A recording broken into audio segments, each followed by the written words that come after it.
I'm going to share the real, darker versions of the fairy tales you thought you knew. And trust me, they're going to change the way you see your childhood favorites. Fairy tales have been a staple of childhood for generations. They're comforting, they're nostalgic, and they're often a kid's first introduction to storytelling. But what if I told you that behind those whimsical characters and happy endings lies a much darker reality? The truth is, many of our beloved fairy tales have origins that are far more sinister than we could have ever imagined. From gruesome violence to dark magic, the original stories are often unrecognizable from the sanitized versions we know today. So why have we been fed these watered-down adaptations for so long? Is it possible that we're hiding something from ourselves or from our children? Today, we're going to explore the shocking truth behind some of our favorite childhood stories and revisit the darker themes that have been quietly tucked away. As we dive into these original tales, we'll uncover the historical context that shaped them and examine why certain elements were altered or omitted over time. You're ready to confront the uncomfortable, the bizarre, and the downright disturbing, because once you know the truth, you can't unread it. Let's start with Cinderella, a classic tale of love, loss, and happily ever after. Or is it? In the original version by the Brothers Grimm, the evil stepsisters cut off their toes to fit into the glass slipper, and the prince is notified of the deception when he notices the bloody fit. In Snow White, the wicked queen is forced to dance to death in red-hot iron shoes at the princess's wedding. Sleeping Beauty's prince doesn't just wake her up with a kiss. He also impregnates her while she's asleep, and she gives birth to twins. These aren't the gentle, whimsical tales we remember from our childhood. Rapunzel, another Grimm classic, is a far cry from the Disney adaptation we know today. In the original, Rapunzel is banished to a desert, where she gives birth to twins after being impregnated by a prince who climbs up her hair. When the prince visits her again, he's blinded by thorns, and Rapunzel's tears cure his blindness. It's a far cry from the romantic, hair-swinging goodness we're used to. Beauty and the Beast has its own dark origins too. In the 18th century French version, Belle's sisters were actually punished by being forced to dance at the Beast's wedding until they die. Not exactly the happily ever after we're familiar with. The Little Mermaid, another Hans Christian Andersen classic, doesn't exactly end on a sunny note. In the original story, the Little Mermaid dies, turning into sea foam on the beach after the prince marries another woman. Talk about a bummer. Hansel and Gretel, the classic tale of witch killing and candy-filled houses, has its own share of dark secrets. Did you know that the witch was originally meant to be a metaphor for the dangers of old, barren women who prey on children? Yeah, that's not exactly the kid-friendly tale we know today. In Peter Pan, the darling children's nanny, Mary, is originally meant to be a symbol of maternal love, but her character was eventually written out of the story. Why?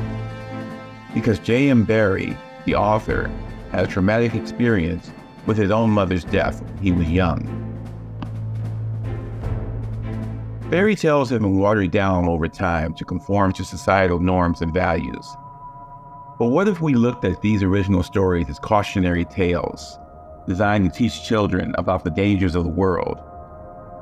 Maybe we should rethink the way we tell these stories to our kids. Let's look at Little Red Riding Hood, a classic tale of innocence and danger.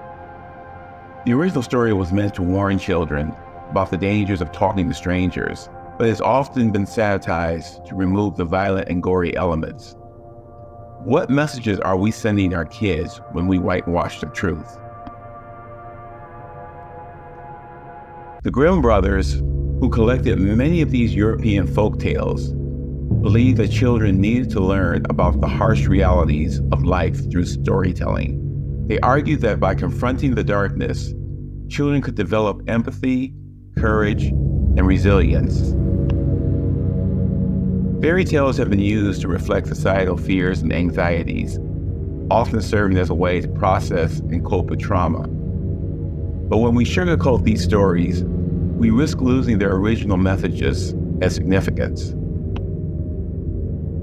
Today, we've looked at the darker origins of many beloved fairy tales, but one story stands out for its sheer brutality and historical significance.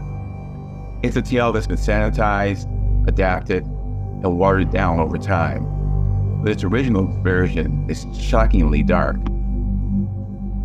Sleeping Beauty, one of the most iconic fairy tales of all time, has its roots in a medieval Italian tale called Sun, Moon, and Talia. Talia, the sleeping princess, is not just sleeping. She's actually dead. A king finds her, and despite her being deceased, he rapes her, getting her pregnant with twins. When the twins are born, one of them sucks the fleck out of Talia's finger, bringing her back to life. The story gets even darker when Talia's mother, a powerful queen, tries to burn the twins alive in the oven. Talia intervenes, saving the twins, but the queen is eventually punished by being forced to dance to death in red-hot iron shoes at Talia's wedding. Yeah, that's not exactly the Disney adaptation we're used to. So why did this story become so sanitized over time? One reason is that the medieval Italian tale was meant to reflect the harsh realities of life in the Middle Ages, where rape, violence, and oppression were commonplace. Another reason is that the story was later adapted by Charles Perrault, a French author, who removed the more graphic elements to conform to the taste of his aristocratic patrons. The Grimm brothers later adapted Perrault's version, making it even more sanitized for German audiences. Today, Sleeping Beauty remains one of the most beloved fairy tales worldwide, but its dark origins are often forgotten. By examining these dark original stories, we can gain a deeper understanding of the societal issues and historical context that shape them. Fairy tales have the power to teach us about morality, innocence, and the complexities of human nature. But when we sanitize them, we risk losing the original message and significance. Maybe it's time to rethink the way we tell these stories to our kids and to confront the uncomfortable truth that lie beneath. As we conclude our journey into the darker side of fairy tales, I want to leave you with a question. What do these stories say about us and about the world we live in? Do they reflect our deepest fears, or do they serve as a way to process and cope with trauma? Let me know in the comments below what your favorite fairy tale is, and if you have any thoughts on the darker origins of these stories. And if you want to explore more shocking truths about the love stories, be sure to check out our next video. Thanks for watching, and until next time, stay curious.